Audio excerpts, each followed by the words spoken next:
Bueno, ¿qué tal? Buenas tardes a todos.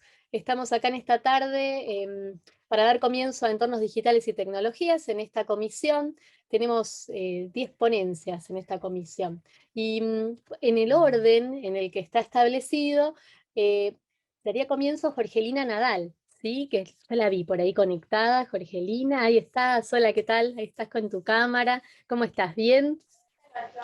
Hola, hola Lorena, ¿qué tal? Bien, bien. Muy Bien. buenas tardes. Un Bueno. gusto estar acá. Cuando vos me digas, Bueno, les cuento, así te vas preparando, yo te anuncié para que te vayas preparando. Pero la idea de esto es que, bueno, son 5 minutos cada ponencia, así tenemos todos tiempo, porque a veces pasa que los primeros se extienden y al final quedan con poquito tiempo para poder presentar y, bueno, la idea es que podamos escuchar a todos y, bueno, y poder después también interactuar, ¿no? Entre nosotros para tener una devolución o, no sé, o situaciones que surgen a veces y charlas que resultan muy, muy enriquecedoras. Así que bueno, al final de todos, ¿les parece? Hacemos las consultas, las preguntas. Seguramente, no sé, hay algo que es mágico que empiezan a como a encadenarse, ¿no? Las charlas de cada uno de nosotros y al final resulta que, ay, lo que dijo me parecía parecido a lo que yo había pensado y surgen cosas ahí. Así que bueno, te damos entonces la bienvenida, Jorgelina, porque sos la valiente que tiene que comenzar en esto y estamos muy atentos escuchándote. Cuando bueno, quieras. gracias por lo de valiente, pero me tocó, digamos. Así que bien, sí, qué lindo lo que decís esto, ¿no? Que nos vamos enganchando porque, bueno, la temática es común. Pero bueno, me toca arrancar, así que no me voy a poder enganchar con nadie esta Sí, vez. después, sí, después al final, sí, al Ah, ok, final ok, vas a ver que funciona así. genial. Bueno, en este caso, nosotros vamos a presentar un proyecto que venimos trabajando desde hace un tiempo, de hace unos 4 años, de innovación en el ámbito de la educación superior. Particularmente está implementado en la carrera de Ingeniería en Sistemas de Información, en una materia complementaria que se llama Sistemas de Representación, y creo que es muy interesante plantear un poco el panorama, ¿no? El contexto. Generalmente venimos teniendo alrededor de 70 estudiantes de inicio de cursada. La cursada es durante un cuatrimestre, el primer cuatrimestre de la carrera, así que nos vamos posicionando, es primer año, primer cuatrimestre, con una cantidad de 60 estudiantes aproximadamente, que el año pasado, en pandemia, fueron alrededor de 90. Digo un número porque siempre se anotan más después, viste que aparecen unos menos, y bueno. Y este año fue sorprendente, sorpresivo, y realmente nos puso a prueba con toda esta innovación. Eh, Se inscribieron y comenzaron 160 estudiantes. Bueno, a partir de hace un tiempo esta parte, la cátedra, dividimos el grupo en dos comisiones. Pero trabajamos en paralelo los contenidos y los desarrollos al ritmo de cada comisión, entendiendo esto que esta innovación de la cual vamos a contar permite cierta como que seguimiento del ritmo de los estudiantes bastante interesante. Bueno, el objetivo de la experiencia, junto con los objetivos de aprendizaje, que no los voy a focalizar puntualmente, sino que vamos a hacer algo genérico, que tenía que ver con lograr el desarrollo de competencias en los estudiantes de ingeniería mediado por tecnologías digitales, ¿no? Y además entendiendo que el desarrollo de competencias digitales es parte de las competencias que necesitan desarrollar nuestros egresados, además de las competencias individuales. Entonces, particularmente en esta materia nos fue bastante interesante hacer foco sobre las competencias más genéricas, ¿no? Que comúnmente se las llaman competencias soft skills o competencias suaves, débiles. Bueno, la traducción puede ser a gusto y placer. Pero básicamente voy a hacer foco acá. La propuesta tiene que ver con que el aprendizaje es basado en proyecto y el aprendizaje es centrado en el estudiante, ¿no? Esto todo en el marco del constructivismo, donde nosotros hemos ido viendo de qué manera las TIC nos favorecen el abordaje de estos modelos, de estas formas de encarar la educación, ¿no? Entonces, la idea es que los estudiantes sean capaces de abordar de forma autónoma los contenidos teóricos necesarios para cada etapa del proyecto, ¿no? Entendiendo como el abordaje de 4 o 5 de las etapas de un proyecto, porque nunca llegamos a la implementación concreta, simplemente llegamos al diseño. Bueno, trabajar de forma colaborativa en grupos de A4 como máximo, a pesar de que este año fueron 160, pero creemos que 4 es un número bastante bueno para que todos trabajen. Bueno, las entregas han sido y vienen siendo pautadas con fechas predefinidas, conocidas por los estudiantes y consensuadas con ellos, y luego cada uno de estos grupos, de manera grupal e individual, tiene que hacer la defensa de los entregables y la puesta en común. Esto es bastante interesante porque nos permite, digamos, la utilización de las TIC nos permite ir haciendo muy productivo cada una de esas instancias, ¿no? Entonces, documentos en línea para la entrega, que entregaban el enlace en el espacio del foro desde el día 1, desde que crean el documento. O sea, que vemos todo el proceso de construcción. El tema de las fechas de los entregables, bueno, con agendas dentro de Google, además de la plataforma Moodle, que es la plataforma institucional. De la misma manera comparten presentaciones, videos con editores en línea, que no es un producto de Google, sino que, por ejemplo, hemos usado otra herramienta que nos gusta mucho, es Powtoon, pero si el estudiante quiere traer otra herramienta de edición de video en línea, está bienvenido. No nos cerramos, esto es una propuesta inicial y abierta. Ahora bien, también hemos tenido la utilización de diferentes herramientas para los diferentes momentos de la construcción del conocimiento, ¿no? Desde el momento inicial en que los docentes necesitamos hacer un diagnóstico del grupo, de los conocimientos previos, actuales, en esta etapa inicial, para lo cual utilizamos este conjunto de recursos, ¿no? Padlet, que es un muro digital, Google Forms, para hacer un poco un recabado de información, también relacionada a contenidos, Kahoot, para también ponerlos a prueba en velocidad y compitiendo en qué es lo que saben hoy, hasta acá, ingresando en la cátedra, y con Powtoon les pedimos que rompan el hielo, se presenten con un avatar, contando un poquito de cómo es su personalidad, por qué están acá, cuáles son sus fortalezas, sus debilidades. Bien, avanzando en el desarrollo de la cursada, continuamos usando varias de estas herramientas, pero creo que el foco está puesto en los foros, que utilizamos mucho para, ahora vamos a ver, todo el proceso de construcción del aprendizaje, Kahoot para seguir midiendo un poco esos contenidos, y Google Docs. Creo que acá es el punto muy, muy importante decir que no tomamos exámenes, ni parciales ni finales, que es toda una construcción en proceso, la materia lo permite, lo habilita, en donde este circuito de análisis, observación, análisis, retroalimentación, planificación, replanificación, nos vamos reinventando y midiendo la velocidad de los chicos para ver cuánto, hasta cuándo y con qué intensidad vamos desarrollando los contenidos, sin dejar un mínimo deseable, ¿no? Para hacer la evaluación de los aprendizajes. Y en esta evaluación de los aprendizajes, con estas herramientas que mencionaba anteriormente, podemos implementar lo que es la autoevaluación, la coevaluación y por supuesto la heteroevaluación. Me gustaría mencionar acá algo bastante importante, que es a qué competencias hacemos referencia cuando hablamos de estas competencias soft skills. Entonces, capacidad de análisis y síntesis, la lectura comprensiva, crítica, la posibilidad de hacer un resumen. ¿Por qué? Porque a cada etapa de la gestión del proyecto, ellos tienen que ir también haciendo una revisión de qué significa hacer un relevamiento, qué significa hacer un diseño, con qué herramientas lo hago, en el desarrollo, en fin, la planificación del proyecto. Y todas esas partes teóricas las van documentando en estas herramientas digitales y haciendo investigación en la web, ¿no? No tenemos una bibliografía fija definida por la cátedra, sino que recomendada. Bien, la competencia de organización, planificación, a largo plazo, mediano plazo, corto plazo, la gestión de los recursos, estimación, control y monitorización. Bueno, en realidad algunas de estas cosas las hacen de una manera muy básica, porque es primer año, primer cuatrimestre, pero ya van introduciéndose en la necesidad de gestionar estos recursos. Bueno, la comunicación escrita, la expresión también, ¿no?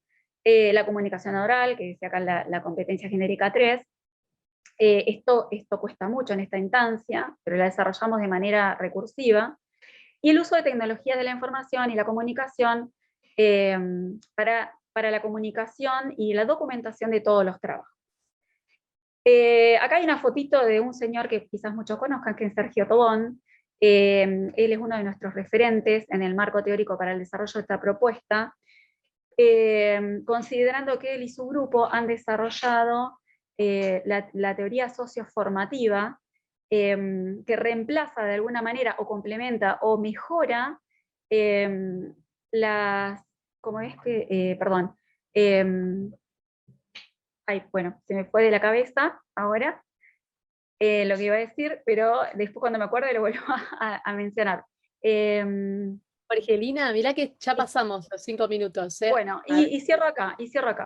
Dale, dale.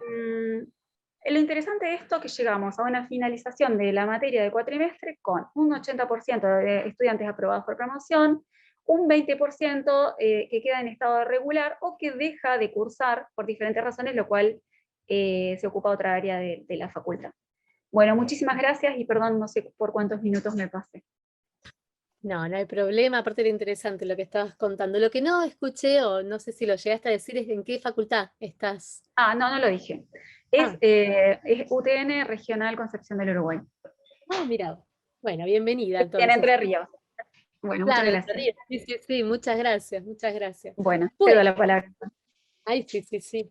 A ver, espérame porque acá la tecnología hizo que se me cerrara. Listo, estoy buscando para ver quién sigue en esta lista. A ver, un segundito, ¿eh? Estas cosas pasan cuando se te va internet del celular. Ahí está. Bueno, ahora va a venir. ¿Quién venía? ¿Quién venía en esta listita? Veremos a la tecnología. Acá está. Bueno, a ver. Se cerró. ¿Qué vamos a hacer? Estas cosas también aprendimos, ¿no? En este tiempo, a naturalizar los problemas tecnológicos. Bueno, María Belén Martínez, profesora de inglés, compró y vamos a ver de qué va a hablar. Ahí está María Belén. Hola, ¿Cómo buenos días estás? a todos. Bueno, buenos días, buenas tardes para los que almorzaron, todavía ya son buenas tardes, para los que no comimos todavía son buenos días. Así que, bueno, muchas gracias por la presentación. Estoy sorprendida porque hay un montón de cosas que voy a contar ahora que tienen mucho que ver con lo que contó Jorgelina. Está súper relacionado y ahí vas a ver, Jorgelina, ahora cuando escuches que se entremezclan un montón de cosas en mi experiencia, que también se trata de aprendizaje basado en proyectos. A ver, voy a ver si logro compartir la pantalla, si todo funciona como corresponde. A ver si anda. A ver si lo logro. Perfecto, ya está por aparecer. Ahí está, ya apareció. Fíjate que ahora tengo que ver cómo hago para avanzar acá, a ver si me permite. Ahí está. Bueno, primero les cuento un poco quién soy yo. Yo soy, como les contó Lorena, soy María Belén Martínez, es mi nombre, vivo en Neuquén, soy profe de inglés con propósitos específicos. Esto quiere decir que yo doy inglés orientado a distintas carreras. Trabajo en 2 universidades, acá en Neuquén Capital trabajo en la Universidad del Comahue, donde doy inglés para geología y para minería, y en la Universidad de Río Negro, cruzando el charco, cruzando el río Limay, en Cipolletti trabajo en la Universidad de Río Negro, donde doy clases para inglés para los estudiantes de criminología y de artes visuales. Así que le hago un poco a todo y un poco a nada. Aprendo de todo, por supuesto. Así que la experiencia que les voy a contar hoy es una experiencia que ejecutamos en la Universidad de Río Negro, en donde comparten, los estudiantes tienen diferentes niveles de inglés, como materias cuatrimestrales. Los 2 primeros niveles son compartidos entre las 2 carreras, entonces muchas veces hace súper complejo trabajar con la especificidad del tema, pero los estudiantes de criminología y artes visuales, que tienen 4 niveles, después en los niveles 3 y 4 son exclusivos para ellos. Entonces, esta experiencia que les voy a contar, la ejecutamos con los estudiantes de inglés 3 el año pasado, en el 2020, en pleno caos total, donde tuvimos que hacer un montón de adaptaciones y donde tuvimos que comenzar a trabajar de otra manera. Bueno, para poder trabajar con ellos, particularmente como requería de un montón de cambios y de adaptaciones, nosotros desde la cátedra decidimos trabajar con, así de la nada, no, en realidad no tan de la nada, veníamos pensando estos cambios, decidimos trabajar con el aprendizaje basado en proyectos. ¿Por qué el aprendizaje basado en proyectos? Y más en un momento tan trascendental como fue el año pasado en pandemia, caos total, los chicos aislados. Bueno, justamente por eso, porque muchos de nuestros estudiantes son chicos que vienen a estudiar de otros lugares, del interior de la provincia, incluso de otras provincias, se instalan a vivir acá, y en ese momento muchos, cuando comenzó el segundo cuatrimestre, empezaron a ver que esto se estiraba mucho y que se volvieron a sus hogares, perdieron su pertenencia a la universidad, muchos perdieron sus grupos de trabajo, muchos abandonaron, se sintieron solos, muchos como que perdían el sentido de por qué estaban estudiando la carrera. Entonces, fueron muchos limitantes que se encontraron en ese momento tan complejo, y nosotros, bueno, vinimos a irrumpir en su vida con algo diferente.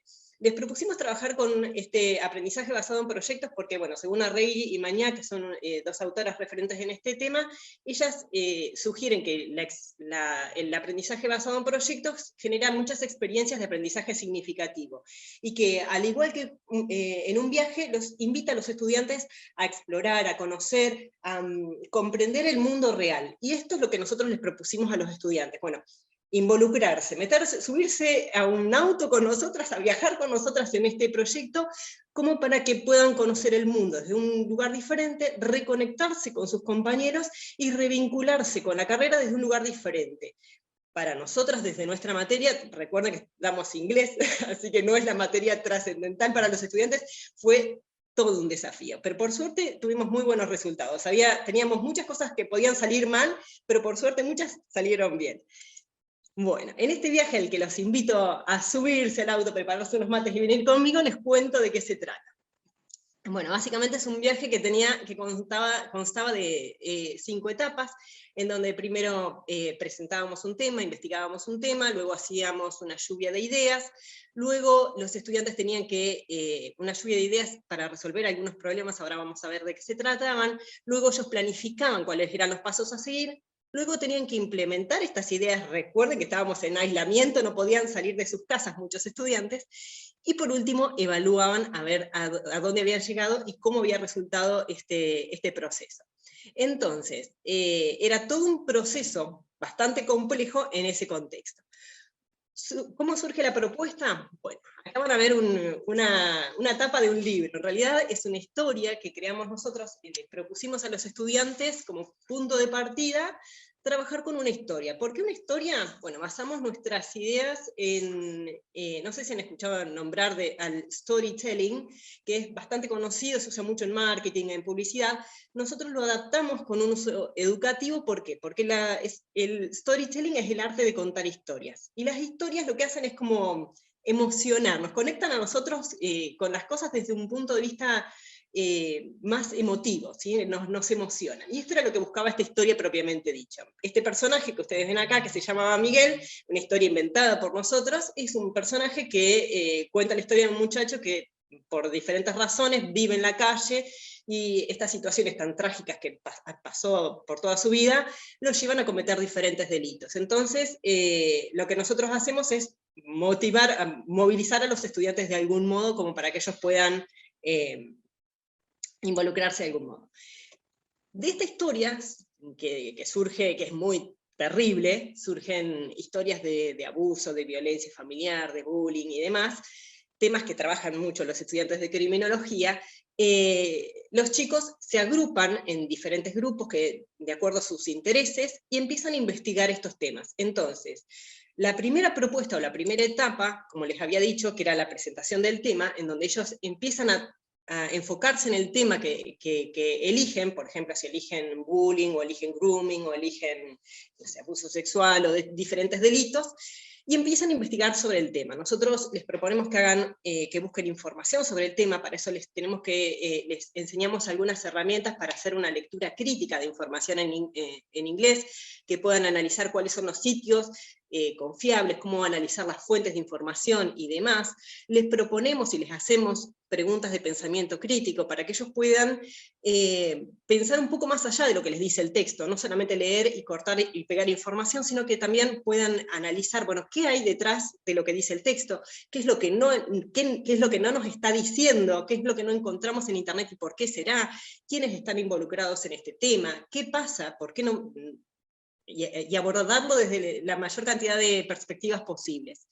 Trabajamos mucho también con rutinas de pensamiento. Esto, quizá algunos ya están familiarizados con esto de las rutinas de pensamiento, pero son rutinas, son actividades que lo que ayudan, o las que nosotros elegimos, ayudan a que los estudiantes puedan conectar sus conocimientos previos con todos los saberes nuevos, y que les puedan dar una funcionalidad a todos esos saberes, que puedan encastrarlos de tal manera que les contribuya o les genere nuevos saberes.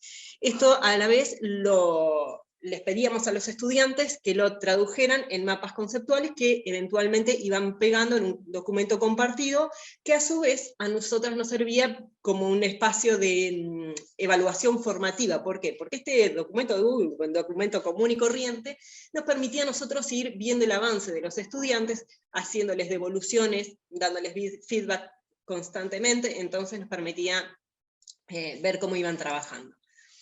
En una segunda etapa, les proponíamos a los estudiantes, una vez que ya habían trabajado estos temas de manera individual y que lo habían generado, que lo empezaran a trabajar en conjunto, les pedíamos que hicieran una especie de lluvia de ideas con posibles soluciones para este problema. Sabíamos que es un tema muy desafiante porque, imagínate, sí. Te queda un minutito para hacer avanzo. Entonces, era muy desafiante porque, bueno, pensar una solución para un problema tan importante es un poco complejo. Entonces les propusimos que de esa lluvia de ideas surgiera un plan de acción, con objetivos claros de qué era lo que iban a hacer. Tenían que ser acciones concretas, realizables, medibles, tareas puntuales, donde ellos dijeran quiénes iban a ser los responsables y cuánto tiempo les iba a llevar a ejecutar. Luego les pedíamos que ejecutaran ese plan de acción y que vayan registrando este proceso, estas acciones, en este portafolio digital que nosotros que compartíamos, entonces íbamos viendo cómo iban avanzando. Algunos de ellos, por ejemplo, trabajaron con el bullying o con grooming, entonces hicieron charlas, entrevistaron personas, hicieron encuestas, estudiantes, por ejemplo, algo fabuloso que pasó que no nos había pasado antes, es que, por ejemplo, teníamos estudiantes, una chica que vivía en Dorrego y otra que vivía en Rawson, trabajaron en conjunto, hicieron encuestas en las distintas ciudades, en las distintas provincias, después intercalaron datos, algo que fue maravilloso y que quizá en otro contexto no hubiese sido posible. Luego, una vez que ellos terminaban de hacer toda ejecución y este relevamiento de datos, lo que hacían era evaluar los resultados y presentaban un informe escrito, con una plantilla que nosotros les proponíamos, en donde finalmente le dábamos el cierre a este proyecto. La idea, o a modo de cierre de todo este proyecto, les proponíamos a los estudiantes reinventar el final de la historia de Miguel, simulando que Miguel hubiese sido el receptor de este proyecto. Entonces, cuando escribían el final, los estudiantes se dieron cuenta de que en su rol como futuros criminólogos, ellos pueden cambiar el destino de muchas personas. Entonces, ven que se pueden involucrar en la vida de estas personas, pueden cambiar haciendo cosas pequeñas, haciendo cosas concretas, chiquitas, que puedan cambiar la mirada, la perspectiva de una persona que eventualmente quizá después, en otro contexto, terminaría cometiendo crímenes. Tuvimos muchas críticas y muchos buenos resultados, mayor cantidad de buenas repercusiones. Por ejemplo, muchos estudiantes nos dijeron que no solamente habían aprendido a interpretar textos y a buscar textos en internet, sino que también los habían podido analizar desde múltiples lugares, que habían aprendido a hacer proyectos de intervención y además a pensarse como futuros criminólogos, que aprendieron un montón de cuestiones que también pudieron aplicar en otras materias, además del inglés. Entonces, acá es donde empieza a tomar forma o a tomar preponderancia esto de poder darle una mirada mucho más amplia a lo que nosotros estamos trabajando. Bueno, muchísimas gracias por sus tiempos, ahí tienen mi correo en caso de que quieran conocer algunos detalles más. Espero que lo hayan disfrutado tanto como yo. Pero muchas gracias María Belén. tengo anotadas cosas, pero las anoté acá. Después las Bueno, conversamos. Ahí está, me encantó. Muchas gracias. Bueno, le toca entonces el espacio para exponer y son dos personas. Mira, Elena Peterson y Matías Denis, que vienen juntos están en Paraguay ellos. ¿Están por acá? Hola, Sí, bienvenidos. buenas tardes. Esto es lo Un que recién gusto. mencionaba María Belén, que podemos estar en distintos lugares, es Sí. maravilloso, es maravilloso. Bueno, bienvenidos. En este caso voy a exponer yo sola. Solita, Me sí. confirman si se ve la presentación. Se ve perfecto, Elena. Perfecto. Bueno, buenas tardes. Soy Elena Peterson, reciente egresada de la carrera de psicopedagogía por la Universidad Autónoma de Encarnación. Y voy a compartir con ustedes algunos resultados de mi investigación titulada Aprendizaje mediante la virtualidad en estudiantes universitarios. Bien, en esta investigación lo que se pretendió fue identificar los recursos tecnológicos disponibles y las competencias en TIC para la continuidad del proceso de aprendizaje en modalidad virtual de 26 estudiantes de la universidad, bajo un enfoque cuantitativo, descriptivo y no experimental, para el cual se seleccionó al cuestionario como el instrumento de recolección de datos y la estadística descriptiva como el medio para el análisis de estos datos. Entre los resultados más relevantes se pudo constatar que los estudiantes poseen un manejo competente de las herramientas TIC, además de la disponibilidad de los recursos tecnológicos, ya que sobresalieron, por ejemplo, el celular y la computadora como dispositivos tecnológicos de uso frecuente, y también la disponibilidad de la conexión a Internet. Entonces, si bien se prevía encontrar una brecha en el acceso al aprendizaje, ya que teniendo en cuenta que muchos de los estudiantes que formaron parte de la muestra son del interior de la zona y muchos somos de zonas rurales, los resultados indican que la brecha no existe, ya que tanto los recursos como la conexión a Internet están disponibles y son utilizadas por los estudiantes para acceder a sus clases virtuales. Sin embargo, se observó que existe cierta confusión entre cuestiones que tienen que ver con los conceptos básicos de las modalidades de aprendizaje mediadas por TIC, específicamente dos: el B-Learning, que como sabemos es una modalidad combinada, ¿verdad? Combinando la presencialidad con la virtualidad, y el E-Learning, que tiene que ver con una modalidad netamente virtual.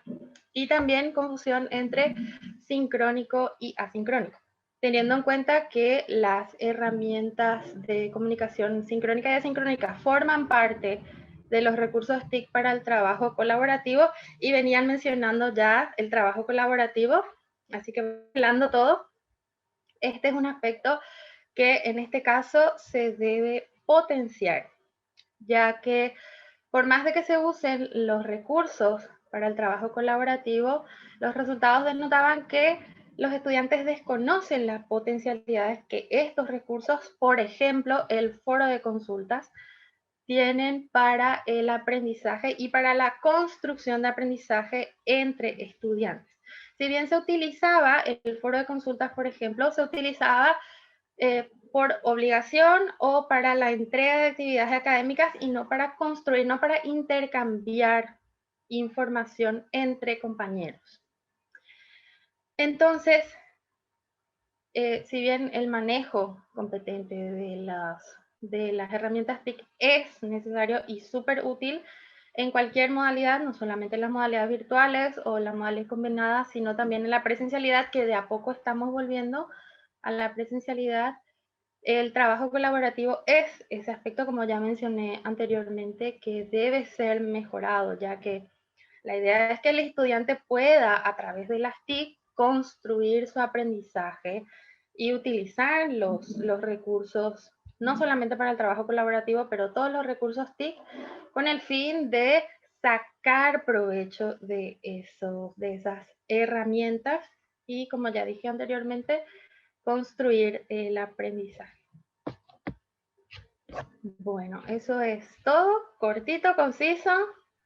Perfecto, bueno, me encantó, claro que sí. Anoté algunas cositas ahí para conversar, ¿no? También para ver esto del manejo que tienen los estudiantes, ¿no? De la tecnología que también nosotros nos asombramos. Bueno, después lo vamos a Sí, conversar eso. espectacular. Muy interesante. Bueno, muchas gracias. Muchas Esperá porque gracias. tengo que detener el cronómetro. Ahí está. Y bueno, entonces después de Elena, debería estar por ahí Ezequiel, o Exequiel, porque es con X, Rodríguez Escurra. ¿Está por ahí? A ver. Mm, Sí, lo veo ahí conectado. Ezequiel, vas a presentar desarrollo de habilidades a través de juegos digitales. A ver, no sé si se me escucha a mí. A mí se me escucha, ¿no? Sí, A ver, nosotros te escuchamos. a ver. Ezequiel parece que tiene el micrófono habilitado, pero no Sí, lo escuchamos. no Podemos seguir escucho. con el que sigue, yo le escribo por privado a ver si tiene algún Excelente, inconveniente. buenísimo. Entonces vamos a presentar a Fabio Guzmán, que viene de la Escuela Técnica número 32, General San Martín, de Cava, y es profesor de historia. Qué interesante, qué interesante. A ver, Jorge, perdón, ¿ibas a decir algo?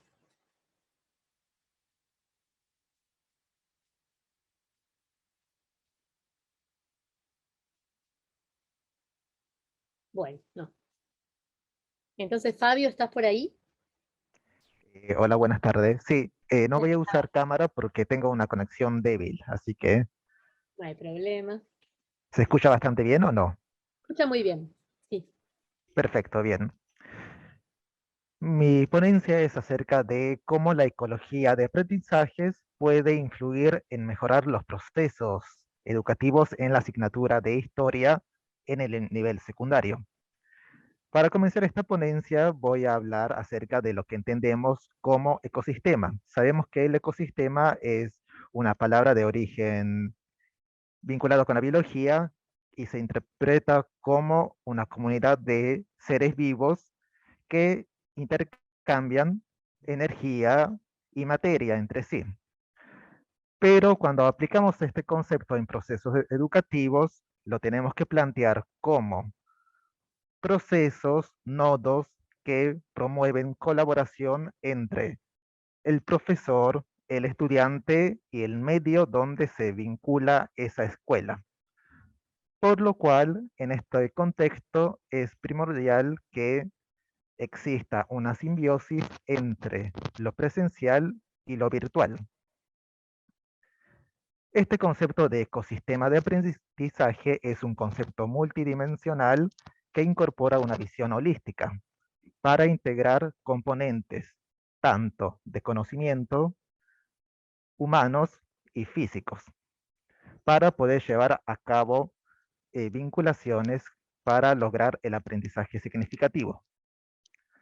También hay que comprender que el ecosistema es una alternativa viable para brindar soluciones ante cambios bastante abruptos que sufre la sociedad y ayuda y promueve habilidades para gestionar el propio aprendizaje porque ayuda a la mejor disposición de elementos, facilita la comunicación entre profesores y estudiantes y ayuda a compartir los conocimientos en formatos multimodales y en diferentes expresiones culturales. Por lo tanto, un ecosistema de aprendizaje es un entorno diseñado donde se promueve y se incorpora ingredientes para el aprendizaje significativo, donde se pone en marcha proyectos donde el estudiante tiene la oportunidad de interactuar con diversos elementos y trabajar problemas actuales que se vinculan con la comunidad. Básicamente lo que yo he incorporado como propuesta didáctica en una clase, en un trayecto escolar, fue las transformaciones sociales que se han promovido a partir del siglo XVI en todo el continente americano y europeo. Para eso se elaboró un entorno digital en el Google Class con la ayuda de diversos insumos digitales, YouTube, textos didácticos adaptados, páginas web y una aplicación que me pareció bastante interesante que se llama Symbaloo. Symbaloo es una aplicación que permite organizar diversos enlaces de una forma más atractiva y dinámica, no solo tener un listado de links. Este proyecto básicamente se va a dividir en diferentes módulos. Módulos de información, módulos de contenidos teóricos, módulo de autogestión de aprendizaje, módulo de prácticas y módulos de mejora continua, que este módulo se entiende como la evaluación y la autoevaluación, basado en criterios de la evaluación formativa. Explico brevemente cada módulo y con eso finalizaré mi ponencia. El módulo de información básicamente es el programa de la asignatura. ¿Cuáles son los criterios, objetivos, contenidos?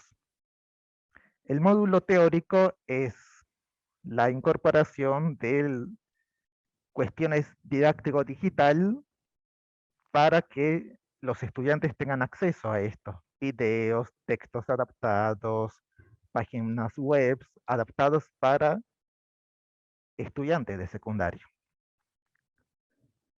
El módulo de autogestión de aprendizajes se divide en dos submódulos. Uno donde el estudiante, a través de pequeños ejercicios, permite comprobar y autorregular su propio aprendizaje adquirido. Y la segunda parte es sobre ejercicios que el docente brinda.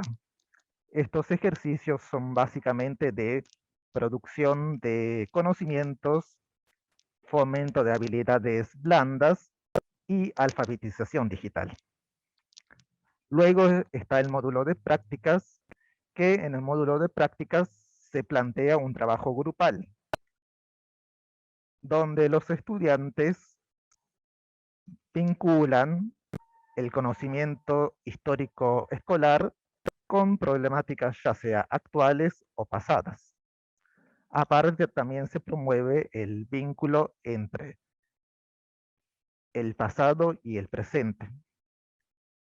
Finalmente tenemos el módulo de mejora continua, donde ya expliqué, estas son evaluaciones de carácter formativo, donde se va a priorizar la adquisición de competencias digitales, la estructuración de portfolios y la autoevaluación por parte de los estudiantes. Bien, creo que con eso ya terminó la ponencia. Muchas gracias. Muchas gracias, Fabio. Muchas gracias por tu ponencia y porque también estás hablando de otro nivel, ¿no? El nivel medio, que ya es tan interesante también esta mirada, ¿no? Desde otro lugar, que después vamos a conversar también. Muchas gracias. Bueno, Gracias. después, por favor, después de Fabio entonces, sigue Claudio, Alessio. Ah, no, Alessio es el apellido y no está. No, perdonen. Matías Tosola sería.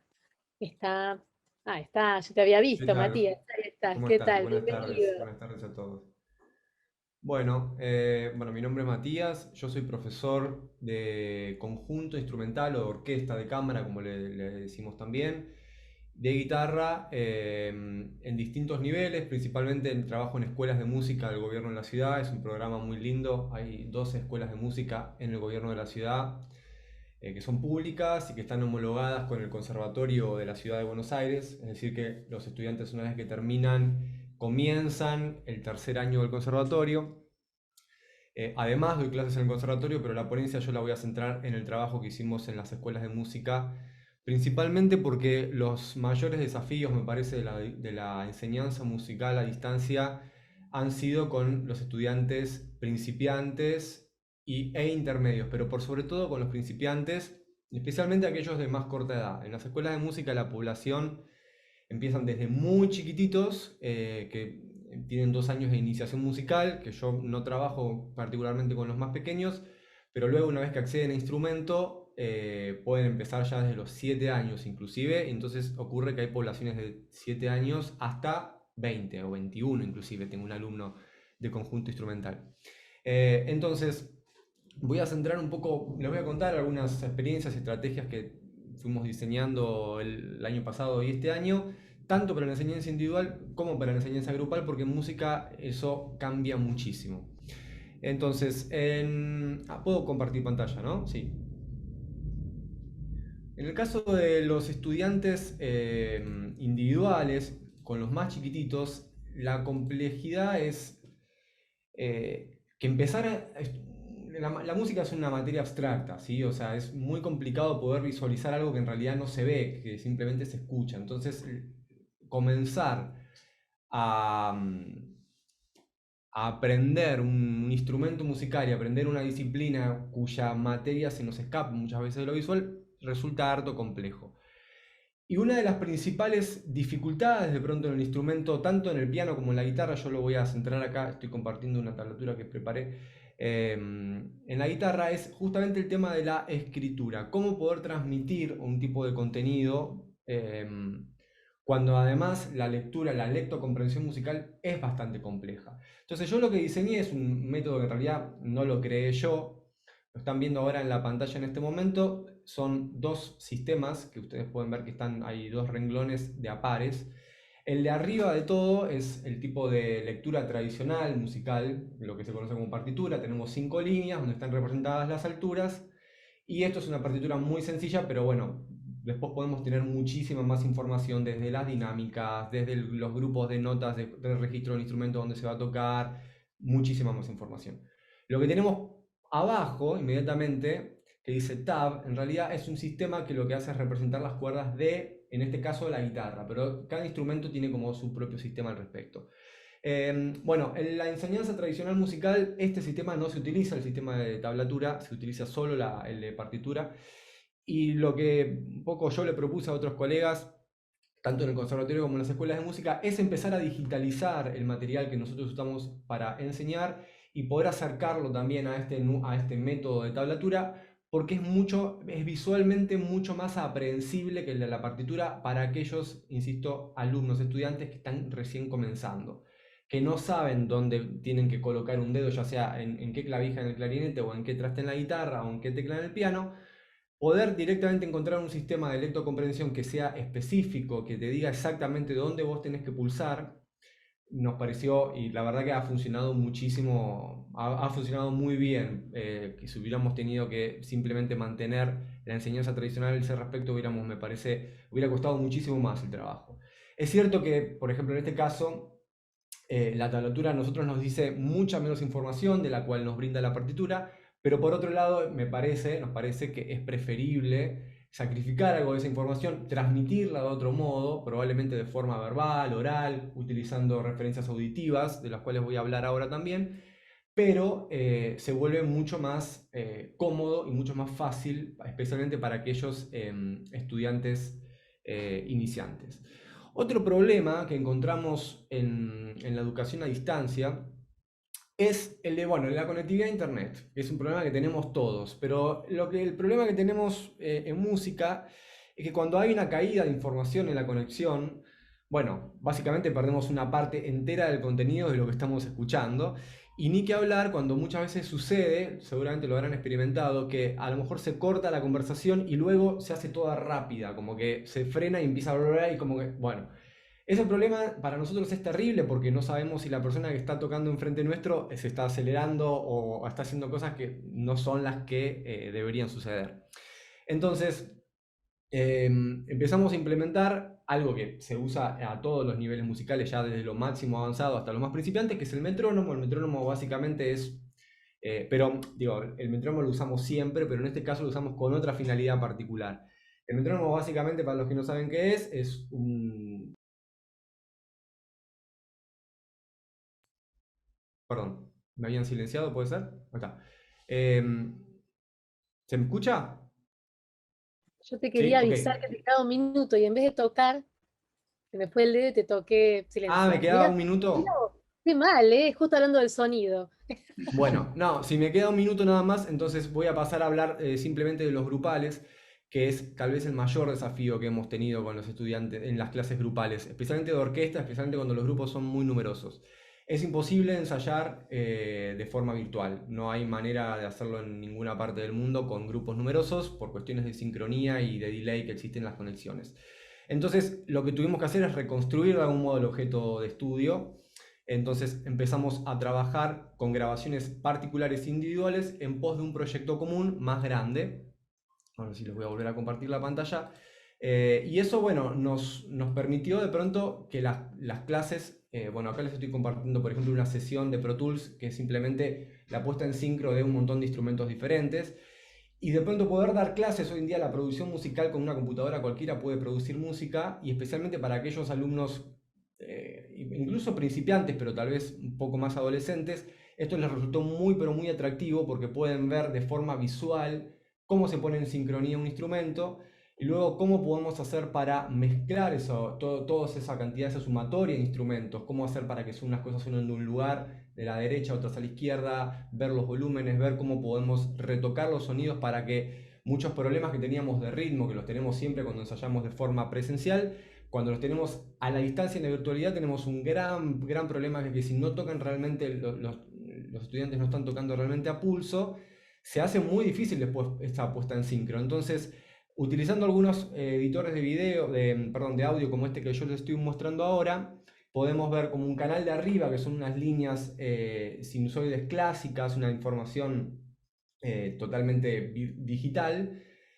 Las cosas están muchísimo más derechitas y como deberían ir, y abajo tenemos, por ejemplo, la grabación del instrumentista, y ahí podemos, el instrumentista, entonces en este caso el alumno, puede ver dónde tiene que coincidir cada una de las líneas respecto de lo que está tocando, y eventualmente cuando eso no coincide se le hace visualmente mucho más cómodo poder ver dónde están los errores. Así lo mismo sucede con las afinaciones, especialmente aquellos instrumentos como los violines, como cualquier instrumento de cuerda frotada, cuya afinación suele ser muy complicada en la vida real, a cualquier nivel, no solamente en los principiantes, también en los avanzados. Bueno, utilizando algunos programas como el Autotune, el Melody, etc., se puede ver exactamente la altura del instrumento particular que está tocando en el momento, y eso visualmente se hace muy fácil, ver en qué tipo de frecuencia habría que aumentar y qué tipo de frecuencia habría que disminuir. Bueno, eso y todo el material que hemos hecho el año pasado lo fuimos como recopilando en distintos videos y distintos material que hemos hecho, que no se los voy a mostrar ahora porque llevaría bastante tiempo. Pero bueno, quedaron algunas cositas, pero eso es básicamente lo más importante.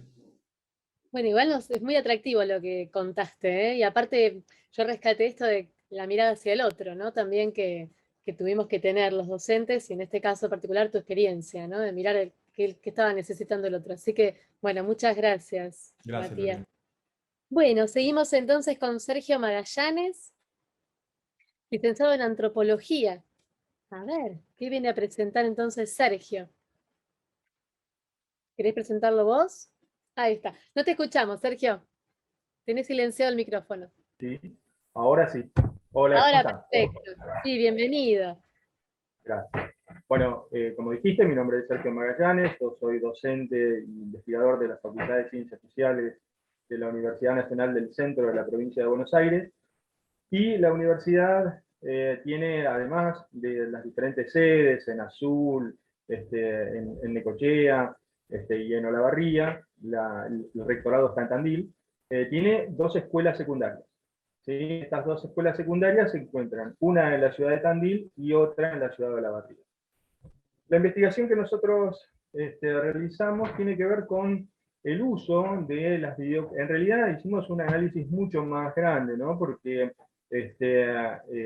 trabajamos sobre cuestiones vinculadas a las plataformas, a la presencialidad, a la semipresencialidad a través de el uso de tecnologías digitales, todo lo que acarrió la COVID el año pasado, ¿no?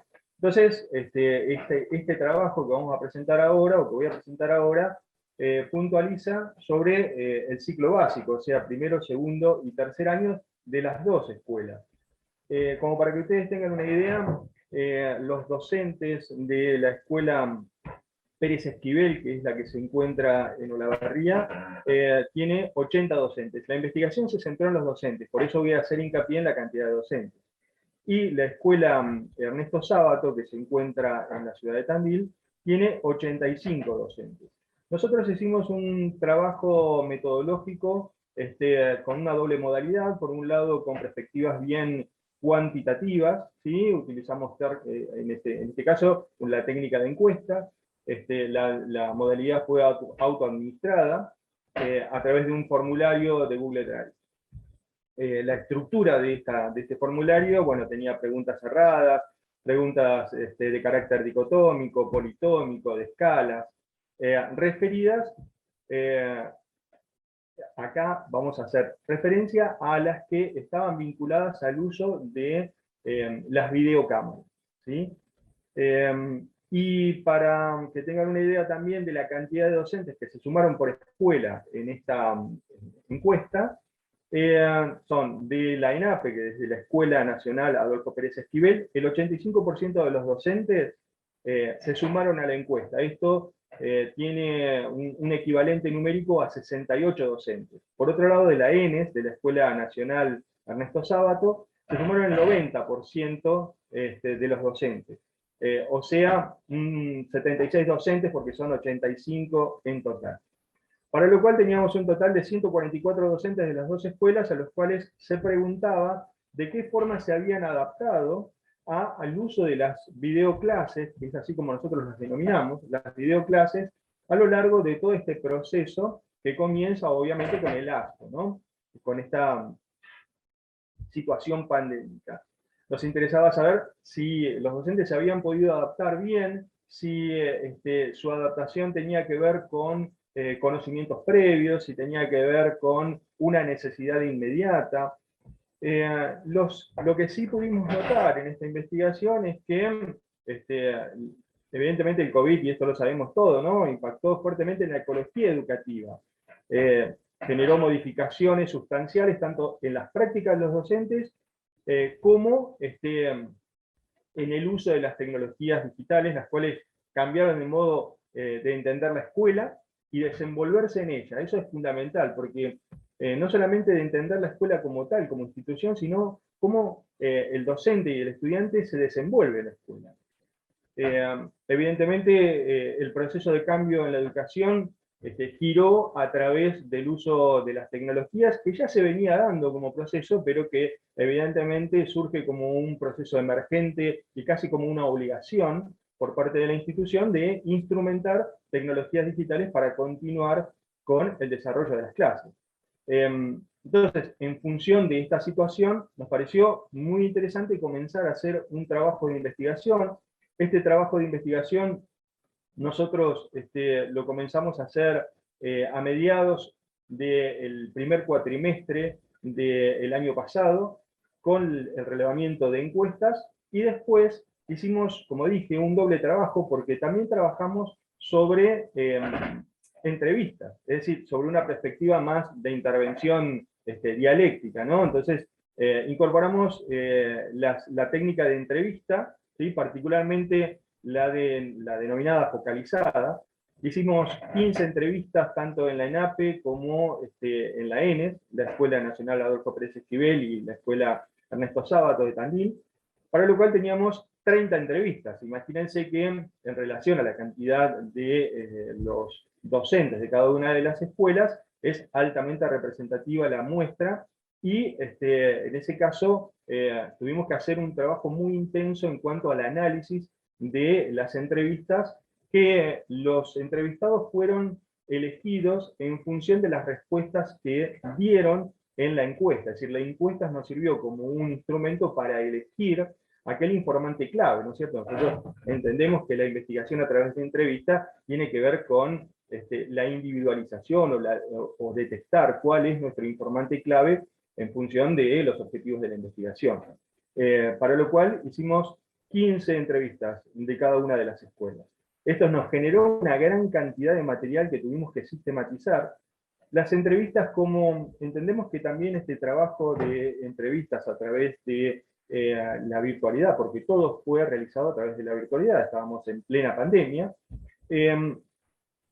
Fue muy interesante empezar a pensar estrategias que estén vinculadas a ese entorno. Por lo cual incorporamos en las entrevistas un observador oculto. Ese observador oculto tomaba nota de cada cosa que se decía, pero además guiaba al entrevistador, ¿sí?, si se apartaba de un guión que estaba previamente escrito, como para después hacer un análisis de todas las entrevistas en función de un eje de análisis. ¿Cuáles son las cosas que yo hoy quiero destacar? Porque son muchísimas, como podrán darse cuenta, la investigación generó un gran cúmulo de datos. Pero ¿cuáles son esos ejes? Primero, el tiempo asignado a las videoclases. En una primera instancia, antes de empezar con este análisis puntual, quiero decir que las escuelas tuvieron elecciones de plataformas de clases virtuales sincrónicas diferentes. Por un lado, la escuela de Olavarría empezó a utilizar Zoom, ¿sí?, y lo siguió utilizando a lo largo de todo este proceso. La escuela de Tandil empezó a utilizar Zoom, pero a mediados del año pasado empezó a utilizar muchísimo más Google Meet, ¿sí? Entonces, eso nos llamaba poderosamente la atención, ¿por qué una sí, por qué otra no? Y obviamente que estaba vinculada a las dinámicas internas de cada uno de los procesos comunicacionales institucionales. Algunas utilizaban una plataforma, otra, pero en el caso de la escuela de Tandil, ¿por qué habían variado hacia Google Meet? Ustedes recordarán que cerca de las vacaciones se empezó a hablar sobre los problemas que ocasionaba Zoom en relación a las intervenciones que teníamos con los hackeos, ¿no? Que se hackeaban videoconferencias, que se colocaba información inadecuada, impropia para el dictado de clases. Entonces, esta información fue analizada por parte de los grupos de docentes de la escuela de Tandil y se decidió empezar a utilizar Google Meet en vez de Zoom. Y por otro lado, la cuestión de las licencias. Recuerden ustedes que Zoom sin licencia se puede utilizar, pero no por más de un lapso de 45 minutos, lo cual impactaba también en la organización de las videoclases. Las videoclases en un principio se las idealizó. Los docentes pensaron que a partir de la videoclase se iban a tener una clase muy similar a la clase analógica, a la clase en el salón, lo cual no fue así. Se encontraron en primera instancia con el tiempo asignado, ¿no? El tiempo asignado de una clase de 2 horas en una videoconferencia, lo empezaron a hacer y se dieron cuenta que era una locura retener a los estudiantes tanto tiempo en una charla. Estimo que también, no solamente por tiempo, ustedes han organizado en 5 minutos estas intervenciones, ¿no? Sino porque los tiempos de atención en la virtualidad son otros. Los docentes empezaron a entender este tipo de situación, disminuyeron el tiempo, pero también se dieron cuenta de que esta idealización, que todos los estudiantes iban a estar con sus cámaras prendidas, no se daba así. Incluso ahora, fíjense que en esta reunión somos muy poquitos los que mantenemos la cámara encendida. Y yo ahora te estoy mirando a vos, ¿sí? Y entonces por ahí cuando voy diciendo algo, también voy viendo cuál es tu reacción. Esas cosas, los docentes en el aula la tienen en forma permanente, y es lo que querían lograr a partir del uso de las videocámaras. Saber si lo que estaban diciendo impactaba de forma positiva, en forma negativa, qué estudiante estaba más distraído, qué estudiante estaba haciendo otra cosa, cómo traerlos, hacerlos intervenir. Esos fueron los grandes desafíos en cuanto al tiempo asignado. Sí. Pensé que ibas a decir algo. Ya estamos sobre la hora, por eso te interrumpí. La presencialidad, los recursos didácticos, todo fue un reacomodamiento de esta situación pandémica. Entiendo que el tiempo es fundamental respetarlo, así que nada más, después por ahí si quieren preguntar sobre algunas cuestiones que se fueron reacomodando en función de la perspectiva de los docentes, encantado de contestar. Sí, creo que estamos todos en la misma sintonía con lo que vos contabas, Sergio. Así que después contanos cómo resultó esa encuesta.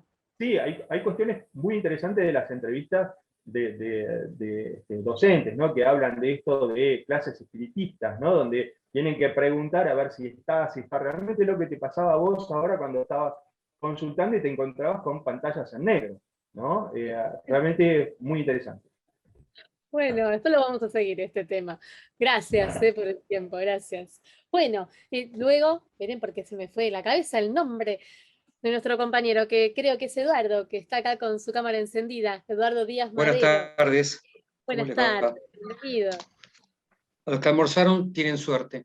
Bien, trataré de compartir brevemente una pequeña presentación que armé para este encuentro.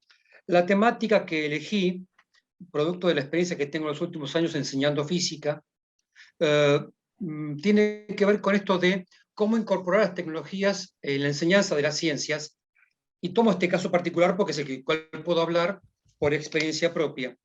Y me parece interesante, ahí compartí en el chat el link de la presentación. De algún modo, uno está acostumbrado a hablar de enseñanza con tecnología, y en ciencias suele utilizar simuladores, herramientas tutoriales, graba material, hace producción en un ecosistema digital, etc. Me parece que en general están apareciendo, no solamente en la pandemia, sino en la presencialidad, ciertos desafíos. Acá propongo 5 para pensar como docentes de ciencias experimentales, que tiene que ver con que los estudiantes ingresen al campo justamente desde la experiencia, no desde el pizarrón con un formulario específico.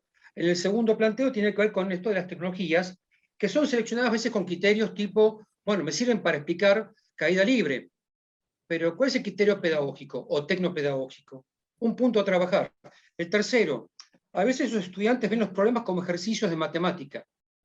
Eso hay que tratar de borrarlo, porque eso no es ciencia. Cuarto, tenemos el desafío como docentes de ayudar al estudiante a que desarrollen habilidades experimentales. Pensemos lo siguiente, ¿por qué uso un simulador? ¿Cómo lo uso? ¿Cómo el estudiante hace física con un simulador? Si no tiene algo previo. Y por último, hay que complejizar la evaluación. No tanto por la nota, lo numérico, lo cuantificable, sino por el proceso. Trabajando sobre informes experimentales, presentación de temas, estudios, etcétera, y los planteos de hipótesis.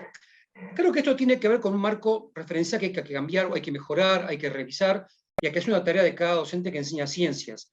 Este es el mío particularmente, donde de entrada me meto en la experimentación. Si enseño física, no puedo no experimentar. Es como enseñar a cocinar bondiola y nunca agarrar un pedazo de carne, o hacer una pizza y no usar queso o mozzarella. Perdón por la hora por el ejemplo. ¿Qué tiene que ver con la práctica de laboratorio para los estudiantes, para nosotros?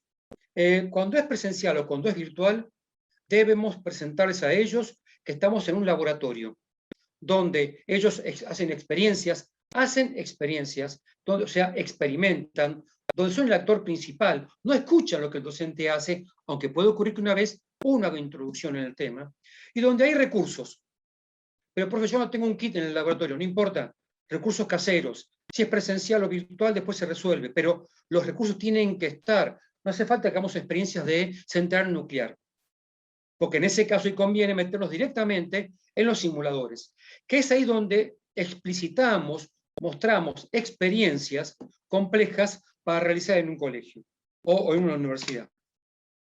Para ir cerrando entonces, ¿qué hay que trabajar? Yo propongo una especie como de ecuación pedagógico-científica, como les guste llamar, o matemática. La disciplina es muy importante, vinculada con la experiencia. El producto de lo disciplinar por la experiencia es donde da, en las ciencias experimentales, un gran aprendizaje. Y la tecnología digital, o las TICs, son las que se agregan. Pero todo esto, para que funcione, tiene que ser atravesado por una didáctica disciplinar. De vuelta, la disciplina.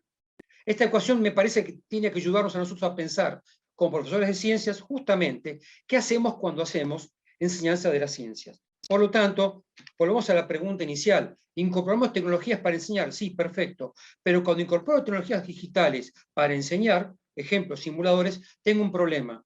El estudiante tiene que tener previamente trabajado fundamentos teóricos y prácticos y habilidades de experimentación.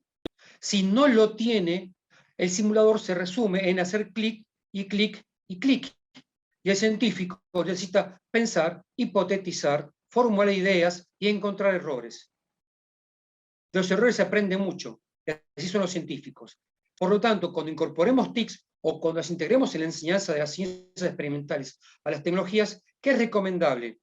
El enfoque tecnopedagógico, ¿qué quiero hacer? Segundo, meterme en el campo desde la experiencia, tenga o no tenga el laboratorio, con los recursos que tengo, y finalmente, que el alumno como estudiante sea el actor principal del proceso, como si fuera un experimentador más. Nada más, gracias. No te puedo aplaudir, pero bueno, es como un aplauso. Muy bien porque se entendió toda la historia de lo que quisiste contar en algo muy breve. Lo único que me asustó fue tu fórmula. Ahí dije, chao. No, con la fórmula no te pude seguir. Era Hay un otro juego para mostrar que el producto, si da cero, Claro, todo lo demás seguro, es pero muy contextualizado. genial fue el ejemplo, fue genial. Bueno, muchas gracias. Bueno, seguimos entonces con Flavio Nieva, que está acá, ahí estás con la cámara. Bienvenido, Flavio. Gracias, buenas tardes. ¿Se escucha Buenas bien? tardes. ¿Se escucha bien? Estás lejos, ¿no? Estás espérate que te digo dónde estás, ¿en Santa Cruz estás? No. Estamos en Río Gallegos, sí, en provincia de Santa Cruz. Muy bien. Dale, permiso, voy a compartir la pantalla. Bueno. Buenas tardes a todos. Como decía Eduardo, mucha suerte para quienes pudieron almorzar. Particularmente, y como dijeron muchos de los colegas que ya expusieron, la mayoría de los temas surgen de debates, de ponernos a pensar y a repensar lo que estamos haciendo y por qué lo estamos haciendo así. En mi caso particular tengo la suerte de estar tanto trabajando con nivel secundario, en los clubes de ciencia de la Industrial 6, en algunos talleres que hemos dictado con Cimatech o con 01, que son organizaciones de colegas que trabajamos justamente en educación tecnológica, y desde el año pasado, principios de este año, el nivel superior en la diplomatura en robótica de la Universidad Nacional de La Rioja. Y, digamos, pensando justamente en esto, y lo cito nuevamente a Eduardo, de la experimentación, del aprender haciendo como, digamos, como tema recurrente de arremangarnos y aplicar en cosas del mundo real las teorías por ahí, en este caso particular, de sistemas, las buenas prácticas de programación, etcétera, etcétera. Una de las preguntas que nos surgió es ¿por qué todavía en algunos niveles de la secundaria o de la educación técnica seguimos utilizando las placas Arduino? Que si bien tienen características sobresalientes para hacer una placa de entrada a lo que es el mundo de la computación física o al desarrollo de aplicaciones de robótica educativa, IoT y demás, ¿por qué no elegir placas con mejores prestaciones para dar un paso más, para hacer el escalón siguiente y trabajar justamente las distintas disciplinas que hacen a lo que es el desarrollo de aplicaciones? Algunos habíamos tenido experiencias, a veces indirectas, con las placas ESP8266. Para quienes quizás es su primer encuentro, cuando trabajás con Arduino, lo que tenés disponible para hacer conexiones a Internet en una primera instancia son estas placas que son shields, que se colocan sobre la placa madre y permiten, justamente, te dan, sumando electrónica, conectarte a una red Wi-Fi, por ejemplo, para que tus aplicaciones tengan conectividad a través de Internet. Pero ¿qué pasa? Estás sumando costos en un país como el nuestro y a veces, digamos, tener una o dos placas inmovilizadas para proyectos no era rentable. De la investigación surgió la posibilidad de obtener estas placas. Esta es una ESP8266, pero en una placa, que es la que se ve en la diapositiva, que ya está montada, particularmente es el formato NoDemQ versión 3, las famosas placas Lolin, que tienen el mismo System on Chip, 8266 de ESP, y que traen todas esas características que están numeradas allí. Fundamentalmente lo que traen es de fábrica, digamos, de llave en mano, la posibilidad de conectarse a Wi-Fi y poder desarrollar proyectos como servidor, como un cliente de Wi-Fi, hacer conexiones utilizando protocolos de comunicaciones como el MQTT, etcétera, etcétera. Y fundamentalmente, digamos, desarrollar aplicaciones en 32 bits contra los 8 bits que tiene Arduino. Si queremos un proyecto más grande, tenemos la hermana mayor, bastante mayor y más potente, que es la ESP32, ¿sí? Que tiene una presentación en una placa bastante similar, y que trae, además de la conexión Wi-Fi, que es el caballito de batalla de estas placas, la posibilidad de conectarse también a través de Bluetooth, usando Bluetooth de baja energía. Y, digamos, periféricos integrados, todos los que están enumerados allá abajo, que para no hacer larga la presentación y respetar el tiempo, podemos reducir el que tiene protocolos estándar de la industria para comunicación, tiene sensores capacitivos, la mayoría de los pines soportan PWM, que son útiles para proyectos de robótica más complicados. Ahora, ¿cómo los programamos? Y acá viene la gran cuestión. Estas placas se pueden programar aprovechando el know-how que ya tienen nuestros alumnos si vienen de Arduino. Podemos utilizar el lenguaje de Arduino. Si queremos hacer algo un poco más profesional o más sofisticado, podemos irnos a utilizar Visual Studio Code con el plugin de Platformio y programarlos incluso en C++.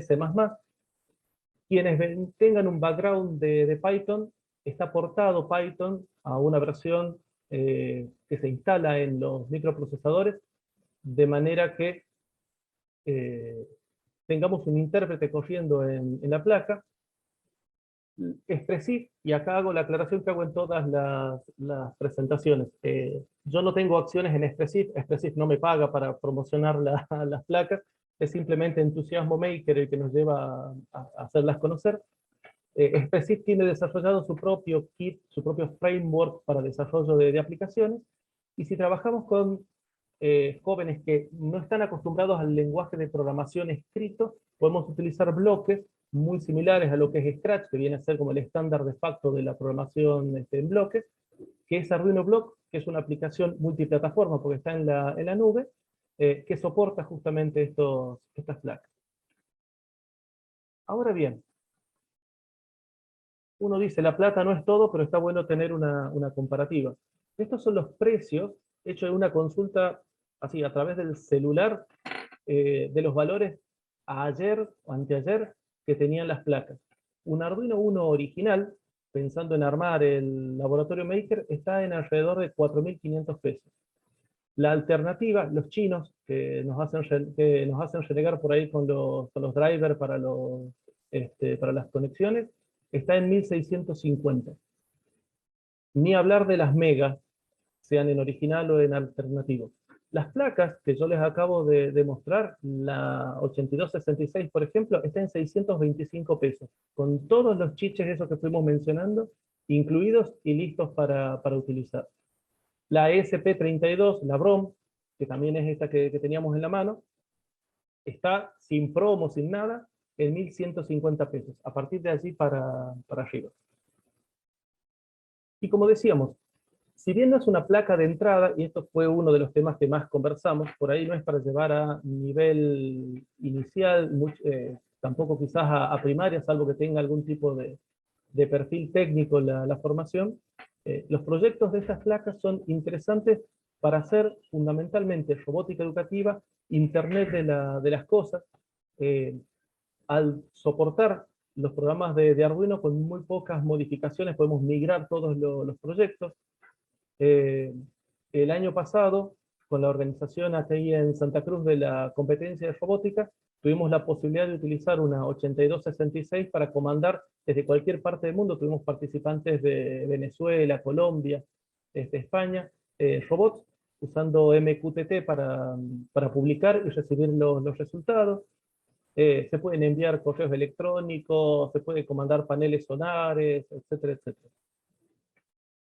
insisto, no es una charla de ventas, es simplemente compartirles la experiencia que tuvimos, las conversaciones que tenemos con colegas, y por qué en algunos casos estamos migrando de Arduino a estas placas pensando en lo que decían también muchos de los colegas, levantar la vara, nivelar para arriba, y si hay alumnos que están dispuestos a aprender haciendo, equivocarse y reaprender, qué mejor que brindarles esta posibilidad con un costo bastante accesible, mucha bibliografía, muchos sitios especializados y una comunidad que por suerte me sumo, estamos creciendo alrededor de este ecosistema. No sé cómo estoy con el tiempo, pero les agradezco, esa es mi presentación. Muchas gracias, Flavio, muchas gracias. Después vamos a conversar entonces. Muy bien. Ezequiel, ¿estás por ahí, Ezequiel Rodríguez Escurra? Sí, ¿qué tal? Acá estoy. Hola, ¿cómo te va? Buenas, ¿cómo están? Bienvenido. Muchas gracias, muchas gracias. Paso a compartir. Bueno, Bueno, un poquito les voy adelantando. La intención, en mi caso, es compartirles un par de estrategias que nosotros estamos ofreciendo desde Circus-Edu. Circus-Edu somos una organización y estamos mostrando distintas maneras de utilizar tecnología en el aula a través de plataformas. Cada uno puede diseñar lo suyo, armar lo suyo. Nosotros queríamos mostrar un poquitito lo que nosotros estamos ofreciendo hoy, independientemente de lo que cada uno después puede ir armando, pero esto es una manera de cómo ver distintas maneras de trabajar con metodología de juegos para hacer aprendizajes. En este primer caso estoy presentando Axelium. Axelium se trata de una herramienta proveniente de Israel. Acá, como ven, el ajedrez tiene que ver con, esto surge de ajedrecistas profesionales. Voy a ponerme el tiempo así sé cuánto tiempo estoy hablando. Ajedrecistas profesionales que trataron de llevar todo lo que y tenía el ajedrez a manera de juego para procesos educativos y procesos de aprendizaje. Un poco, este es el recorrido que tiene por el mundo, y un poco lo que vemos acá son las áreas de pensamiento o sociales o emocionales en donde se trabaja sobre el pensamiento estratégico, sobre la planificación, aprender de los errores, todas cuestiones que vemos que en algún punto hoy en la escuela tienen cierto déficit. Obviamente hay docentes que lo hacen, escuelas que lo trabajan, pero en muchas situaciones vemos que son áreas que se falta un trabajo en específico sobre, bueno, cómo se aprende a planificar, cómo se aprenden herramientas específicas de comunicación, toma de decisiones. Y todo esto se hace a través de estos 4 pasos, en donde primero el docente puede contextualizar cada uno de estos temas, si hace alguna dinámica, algún juego, se puede proyectar alguna imagen. En el caso de Axelium, nosotros tenemos toda una clase programada en donde el docente va mostrando diapositivas con videos, ya todo esto está prearmado. Obviamente cada uno de estos lo puede armar a su propio deseo, con aquello que uno quiere ir trabajando y moldeando, ¿no? Entonces la introducción de una manera contextualiza y modela qué es lo que se va a trabajar. Después se va directamente a la experiencia. En el caso de Axelium tenemos 15 o 16 juegos que se van utilizando de acuerdo a las edades y van aumentando niveles de complejidad. Ahí en la imagen vemos un jueguito que tiene que ver con llegar estratégicamente, competís contra la máquina para llegar al final del tablero. Lo que se va dando ahí es cómo uno va teniendo que incorporar herramientas y estrategias cada vez más eficientes para jugar de mejor manera. Luego se hace una tercera etapa en donde se aprende, y si vamos revisando estas estrategias, donde vamos revisando exactamente estos puntos anteriores que vimos, cómo quizás el pensamiento flexible o aprender de los errores me ayuda a jugar mejor. Es un proceso de aprendizaje. Y luego esto vemos cómo lo podemos ir transfiriendo a situaciones de la vida cotidiana, en planificar un examen, planificar una salida, planificarnos nuestra semana, trabajar estratégicamente sobre ciertos temas, hacer revisión de la responsabilidad personal, bueno.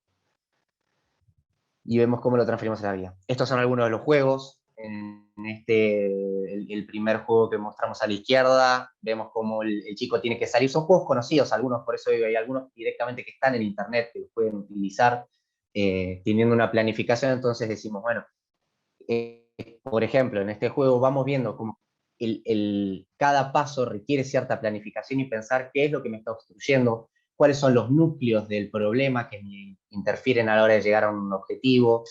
En este segundo caso también yo tengo que utilizar los osos para que me ayuden a meter el pingüino dentro del agua. Entonces también vamos viendo, por ejemplo, en este caso, cómo puedo utilizar ciertas anclas desde las cuales yo me puedo agarrar para llegar a lograr ciertos objetivos. Y un ancla puede ser, bueno, esa tarea en la semana que yo sé que sí o sí lo tengo que hacer, o esa habilidad en donde yo me puedo apoyar en mi vida.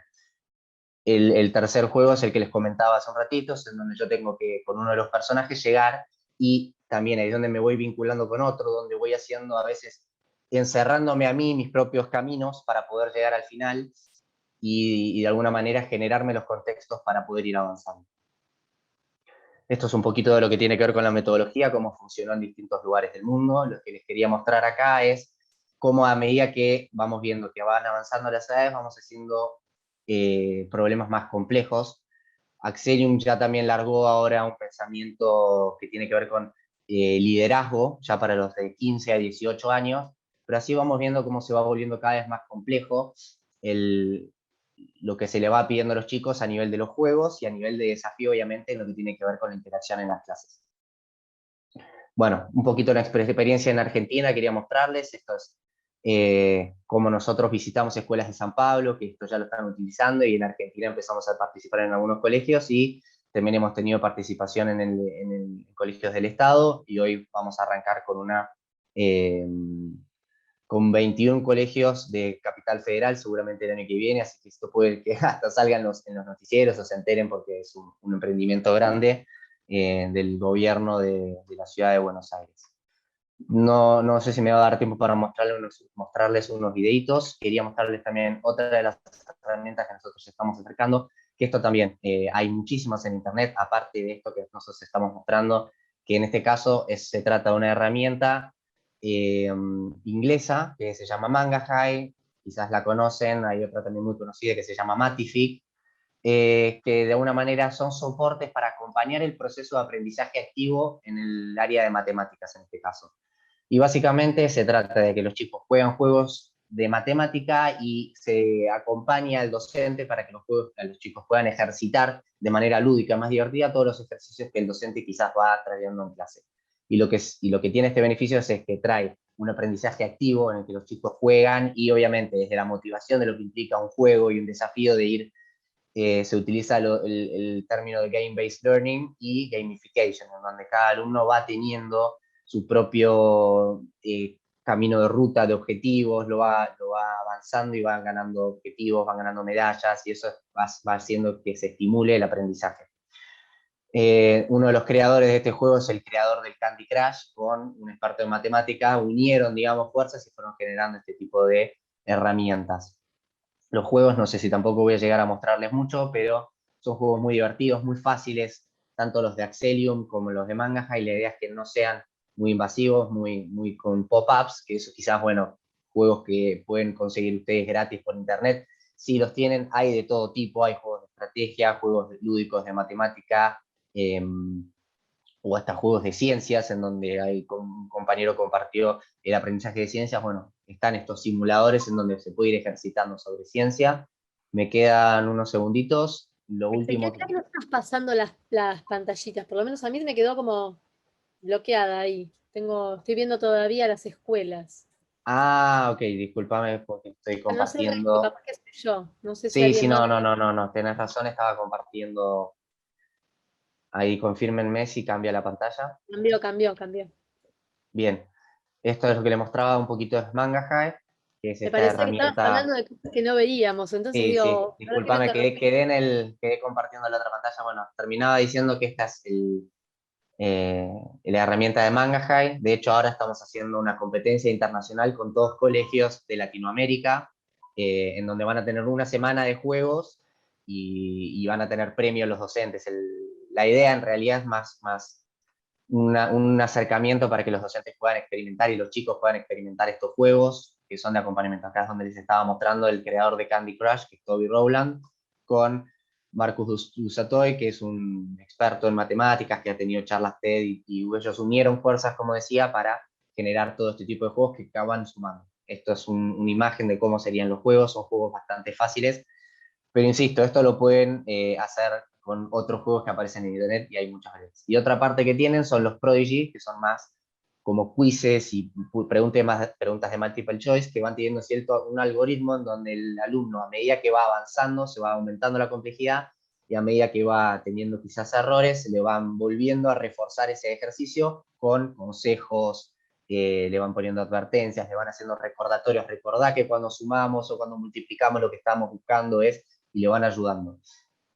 Y ahí vamos teniendo distintos niveles, en donde están fácil, difícil, medio y ya hay un extremo. Y todo esto se va dándole estrellas, se le va dando medallas de oro, de plata, de bronce, siempre se trata de estimular positivamente, y el docente tiene un registro absoluto y completo de las tareas que le quiere dar a los chicos, qué juegos quiere que se le habiliten ahora, todo eso es muy fácil, el docente tiene como una tarea, un usuario administrador en donde puede ir enviando todas las tareas que necesita enviar.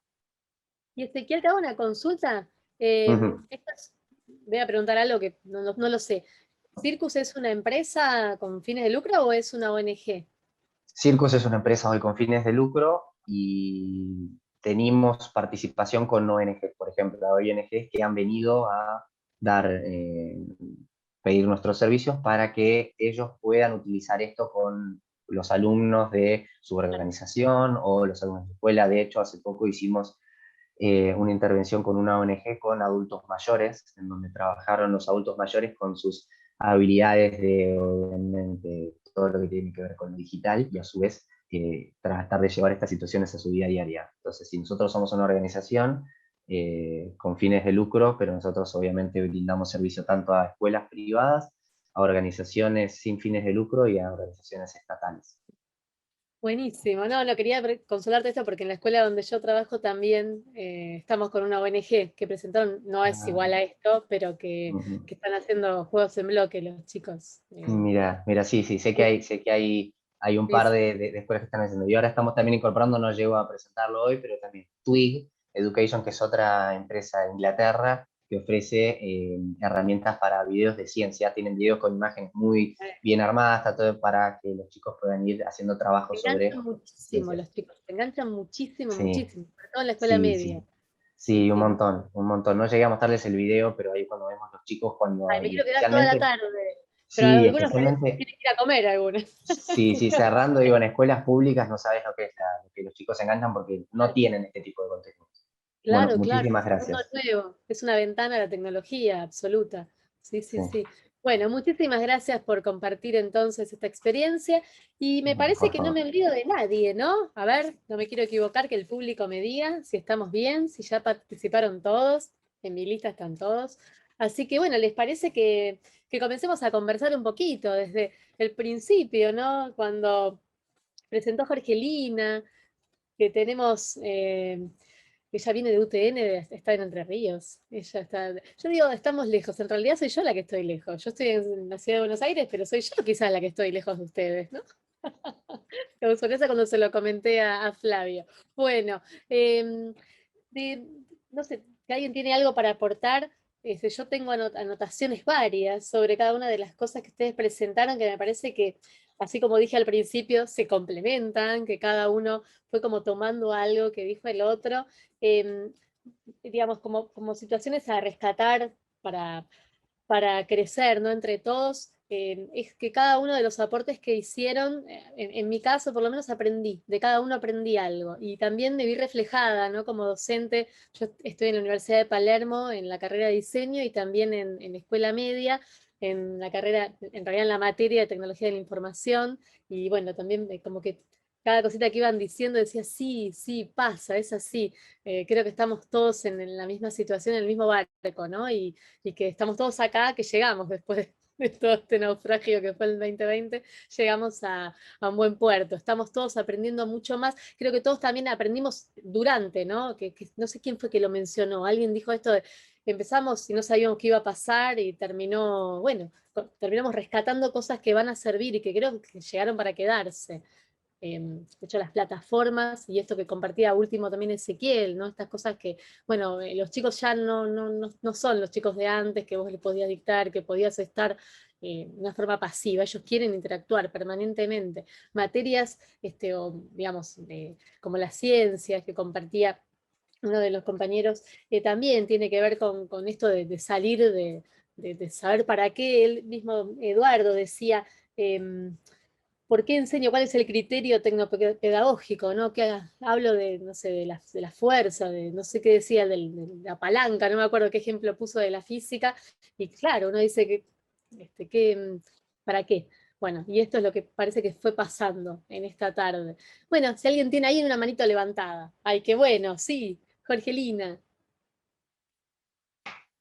Hola, bueno, nada, fui la primera y me parecieron súper relacionadas todas las charlas, sobre todo por esto, ¿no? Digamos, mi caso de estudio, mi experiencia es en la educación superior, en la carrera de ingeniería. Me llevé la sorpresa de que, bueno, lo de Flavio por ahí es un poco más cercano a lo mío, pero casualmente también este tipo de experiencias en el marco de la investigación la hemos implementado también en la materia física 1. Entonces, bueno, me pareció súper interesante lo que contaba, no me quiero olvidar, creo que era Eduardo Díaz Maderos, sí, que hablaba también de una experiencia en física, y coincido plenamente con él, porque con la profesora hemos tratado de abordar el mismo enfoque, ¿no? Retomo algo que mencionaba, que es la enseñanza, el aprendizaje centrado en el estudiante, y esto tiene mucho que ver con lo que decía Eduardo, perdón, de que el estudiante tiene que tomar la experiencia de esto que va aprendiendo, porque es allí donde se apropia de los contenidos, y cuando esa apropiación es auténtica, ¿no? Estas palabras no son casuales que yo las repita, sino que vienen siendo trabajadas por gente de referencia en el ambiente de la educación. Lo que mencionaba Ezequiel del tema de los juegos, en educación superior también lo hacemos, pero bueno, lo hacemos más casero, usamos el Kahoot y hacemos competencias, donde ellos tienen que se enfrentan a un desafío, porque las preguntas suelen ser capciosas, tramposas, o bueno, que hay que pensar un rato, pero rápido. Y esto en la vida de un ingeniero es así, el ingeniero tiene que dar soluciones para la sociedad que no se conoce el resultado, y muchas veces tiene que ver a ver cómo resuelve eso, se tiene que enfrentar a una cuestión crítica, revolver todos sus conocimientos, y por esto es importante, y creo que si no se mencionó explícitamente muchos de los expositores, bueno, María Belén quizás que sí, con el tema del aprendizaje basado en proyectos, nos permite abordar problemáticas, situaciones a identificar, a partir de la cual plantear, ¿no?, el brainstorming para ver por dónde entramos, con qué instrumentos nos movilizamos para llegar a esa solución. Y cómo es, y esto del aprendizaje basado en competencias que se viene gestando desde Bolonia, ¿no?, desde el Tratado de Bolonia, en adelante viene desde Iberoamérica a Sudamérica. En el caso de ingeniería tenemos, por ejemplo, bueno, y de la educación superior se hizo la CRES en 2018, fortaleciendo estas cuestiones, ¿no?, que se haga foco, que se repiense la educación desde cada sector. Así que bueno, creo que tenemos mucho en común, y qué bueno reconocernos y ver que estamos trabajando para una educación mejor para el siglo XXI, para una sociedad mejor, porque en fin, creo que es el objetivo, ¿no? No quiero dejar de mencionar lo de Matías, que me parece súper un desafío tremendo. También entiendo de música y por ahí hago algo en un piano, pero no me imagino enseñarlo por internet, y cuando quiero sacar una canción y me fijo, yo aprendí música con el tema de los pentagramas y toda esa simbología clásica de la escritura de la música, y ahora la tablatura, bueno, te facilita un montón, aunque reduce abismalmente la cantidad de información. Lo entendí perfectamente, Matías, por eso, pero me pareció súper un desafío tremendo tocar en cámara con este formato, ¿no?, que nos toca vivir, y que vino para quedarse, lamentablemente, o para bien o para mal, vino para quedarse. Así que bueno, ese era un poco mi cierre y esta puesta en común, ¿no? Muchas gracias, Jorgelina. Hay una manito ahí, Elena. Sí, sí, justamente agregando a lo que dijo Jorgelina sobre y haciendo mención a lo que hablaba Matías, yo también soy profesora de piano y de lenguaje musical y justo en el año pasado me tocó dar clases grupales de lenguaje musical, lo cual para los chicos fue un caos total. Cantar el solfeo es imposible virtualmente. Hacíamos en modalidad videos, audios, inclusive por cuestiones académicas, ¿verdad? Que tenemos instauradas los exámenes, algunos tuvimos que hacerlos virtuales y ya se pueden imaginar las cuestiones con la conexión, que paraba la conexión, hablaba Matías justamente de eso, el delay, paraba un ratito, después volvía todo de una vez, así que fue un caos, pero uno se las arregla y al final creo que nos podemos tomar de las TIC para justamente hacer de esto un aprendizaje, ¿verdad? Y mucho más en la música que tratando de hacerlo sincrónicamente es bastante complicado en grupo. Por ahí con las clases individuales es un poco más fácil. También hay el delay y demás, y también usábamos el metrónomo así con el mismo fin, pero cuestión de encontrarle la vuelta. Claro que Eso sí. por mi parte. Es así, es así. Ahora no recuerdo, no me quiero equivocar, quién fue que comentó porque me quedó dando vueltas. No sé quién había dicho esto ay, ¿quién fue que lo dijo? Esto de que los alumnos se quedaban ahí como preguntando en una sesión espiritista. ¿Quién fue que lo dijo? ¿Sergio había sido? Sí, Sergio fue el que comentó. Ahí hablaba.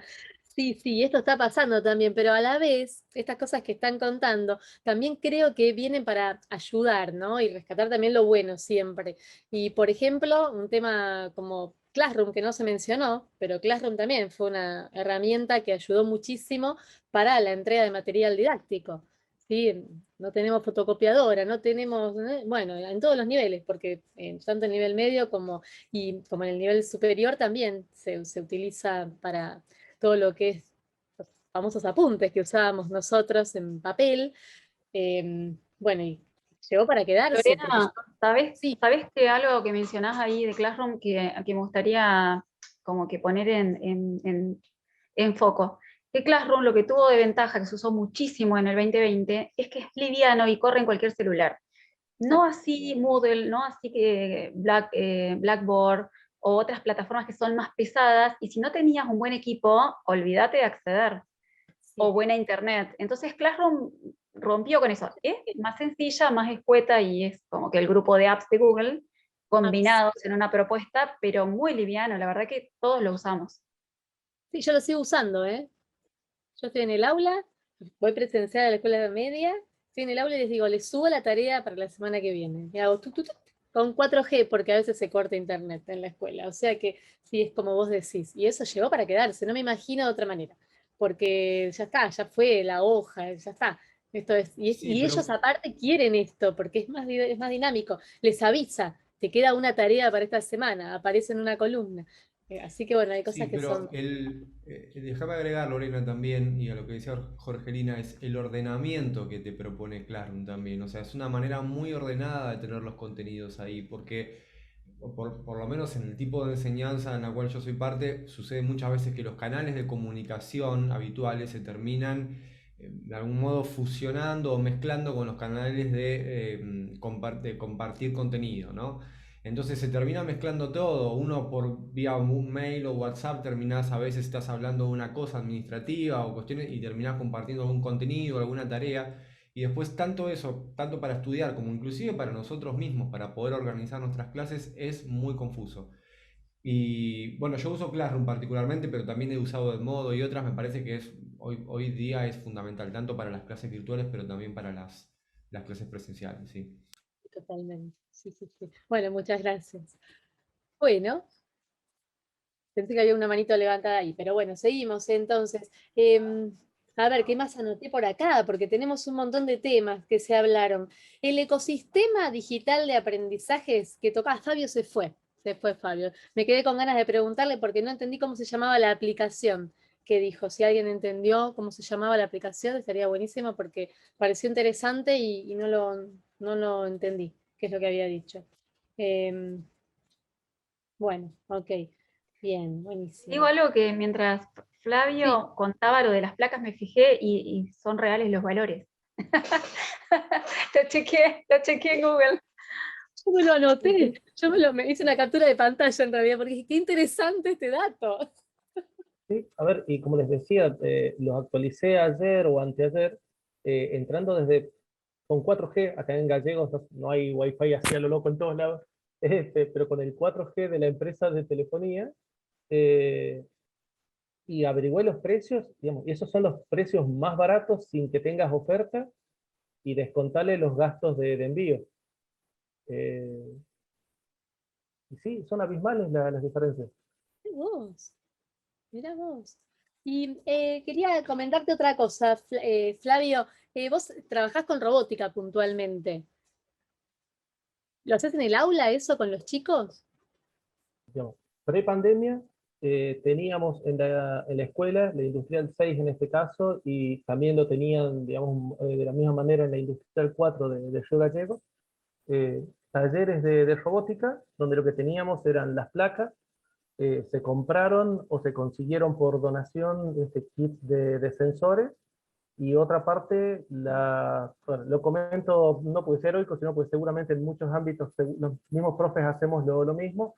Cuando faltaba algo, lo comprábamos y pasaba a formar parte del stock del taller. Y en el caso particular de la diplomatura en robótica, que se está dictando a distancia con la Universidad de La Rioja, lo que se propuso fue a los participantes la adquisición por, digamos, motus propio, de un kit básico orientado a conocer la mayor cantidad posible de sensores sin ser repetitivos, y que se puedan llevar después directamente con proyectos al aula, como que sea un puntapié inicial, digamos, de la actividad. Y desde el año pasado, con un grupo de colegas, que estamos dentro de lo que es 01, estamos tomando forma, digamos, formalizando la empresa, ofrecemos capacitaciones, pero ya más orientada a jóvenes que quieran trabajar en lo que es Internet de las Cosas, ofreciendo algo más full stack. ¿Por qué? Porque hay chicos que por ahí no tienen afinidad, digamos, con la robótica, pero sí con la programación. Entonces, no sé, apuntamos a los que están haciendo Node, a los que están haciendo frontend con React, o con Vue, o con Angular. Hay una comunidad interesante de programadores en Python que también trabajan, digamos, en backend. Y la idea es, como decíamos, ampliar la comunidad maker, y quién te dice, por ahí surge algún unicornio acá de emprendedores santacruceños. Andás a ver. Sí, sí. Muy bien. Voy salpicando así los temas porque son cositas que tengo anotadas. María Belén, quería consultarte algo. Esos finales de esas historias, esos finales escritos por ellos, por los alumnos, ¿cuál fue el resultado de esto? Fueron súper interesantes, muy, muy interesantes porque, bueno, muchos imaginaron, por ejemplo, algunos chicos habían trabajado con bullying, por ejemplo, que es un tema que es bastante complejo en sí, y bueno, ellos habían imaginado la historia del personaje de la historia como si hubiese recibido esa capacitación que ellos habían dado a un grupo de personas, entonces se imaginaban que había estado presenciando esa, perdón, justo me suena el celular. Entonces, pueden ver a ciencia cierta cómo es efectivamente que un proyecto cambia la vida de las personas. Ellos se imaginan cómo puede cambiar, entonces, por ejemplo, por supuesto, todas las historias tenían finales felices, obviamente, entonces generaban... cambiarlo. Claro, y ellos sintieron que de algún modo reconectaron con su carrera, que en algún modo, pensándolo en el año pasado, que fue un año bastante complejo, sobre todo hay muchos estudiantes que dejaron la carrera, muchos con depresión y demás, que se vieron obligados a dejar, les pasó esto, que se encontraron con que podían reconectarse de algún modo. Claro, claro. ¿Y lo hacían de manera gráfica? Porque eso me quedó como... Porque lo que vos mostraste... No, en este caso lo que hicimos fue un librito, hicimos un libro con, creo que se llamaba la aplicación, no me voy a acordar ahora, pero no sé, uno de Book Creator o uno similar a eso, donde ellos tenían que contar la historia, escribir un final cortito. Y esa era Era digital, era todo digital, no había nada de mano. No. En este caso yo no les pedí extra porque ya venían trabajando muchísimo con todo el proyecto.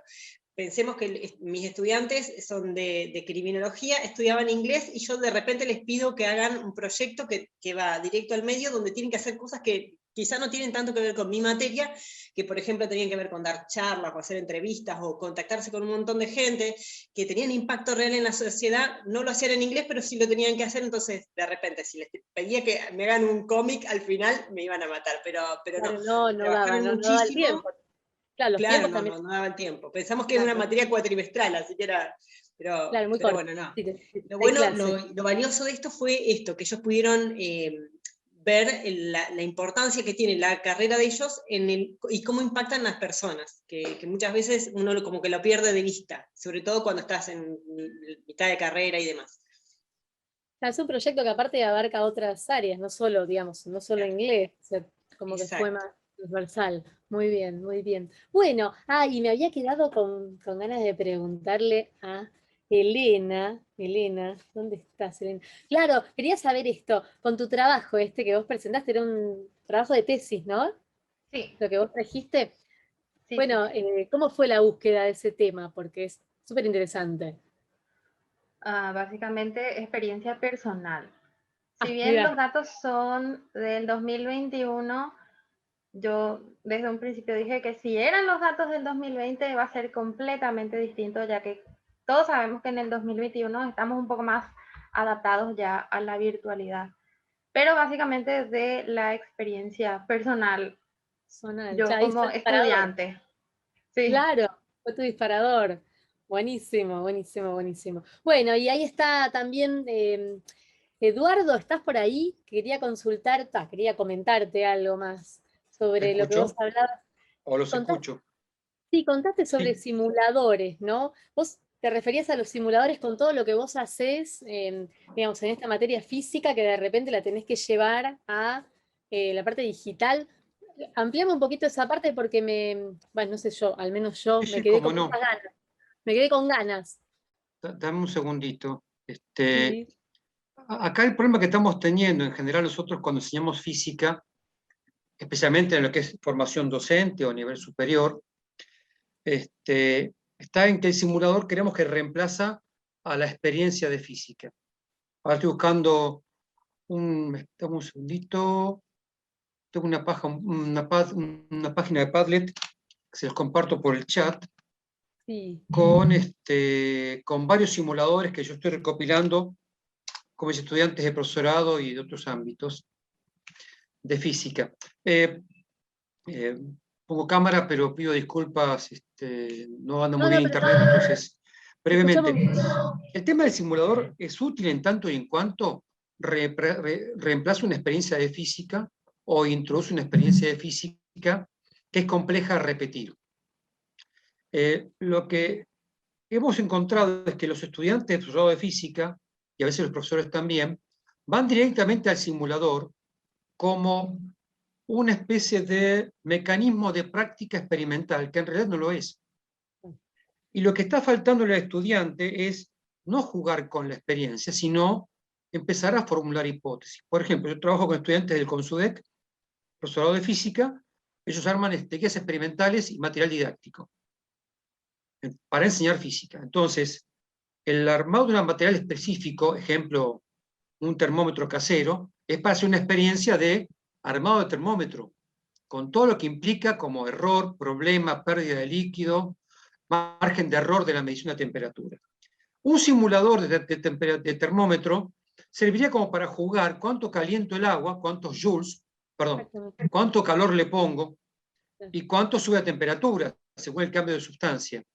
Pero si el estudiante no tiene el criterio investigador, lo que hace es jugar con valores.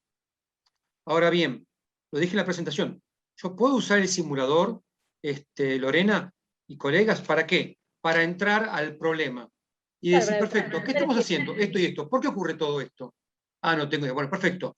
Vamos a la teoría y luego vayamos a la experiencia. Eso fue un poco tratar de desmistificar que las tecnologías en particular con los simuladores, resuelven todos los problemas de enseñanza y práctica experimental de la ciencia. Claro, claro, claro. Súper, súper tu mirada, porque es distinta, ¿no? Es otro enfoque de la tecnología. Me parece muy, muy, digamos, enriquecedor lo que vos nos compartiste. Yo me había quedado con eso de los simuladores, porque también lo he visto en colegas que dan física, que juegan todo el tiempo en la sala de computación con los alumnos y también pensaba en esto, pero quería llegar a donde vos querías. Sí, creo cuál que era lo tu- mejor que nos podés pasar, profesor de física, es que nos prohibieron utilizar, corrijo, nos obligaron a utilizar, más que prohibir, o nos motivaron a utilizar experiencias de laboratorio. Aunque le dirán, bueno, pero no hay laboratorio en tal cual colegio. A ver, armamos grupo de 4 alumnos, caja de zapatos, y vamos juntando dentro de esa caja material. Y en 4 meses, cada grupo tiene su kit experimental. ¿Será casero? No importa. Pero por lo menos tienen herramientas para hacer física. No hace falta un gran laboratorio, un gran kit. Qué interesante. Bueno, bueno, muchas gracias por compartirlo. Y aparte estoy de acuerdo con vos. Que no sé si importa, pero me encantó, me encantó. Bueno, ya estamos llegando al final de esto. Faltan 4 minutos apenas. Les agradezco enormemente en nombre mío y de la Universidad de Palermo por estar presentes en este congreso, en esta etapa que es diferente, ¿no? Porque es virtual, porque es distinta y ojalá que el año que viene podamos volver a encontrarnos de manera presencial. Igual no desmerezco este encuentro porque fue hermoso, compartimos muchas cosas y la verdad que me llevo, en mi caso, un montón de aprendizaje, ¿sí? Y también este acompañamiento, esta mirada de sentir que no estamos solos, de que estamos todos juntos en el mismo camino. Así que bueno, muchas gracias a cada uno de ustedes, ¿eh?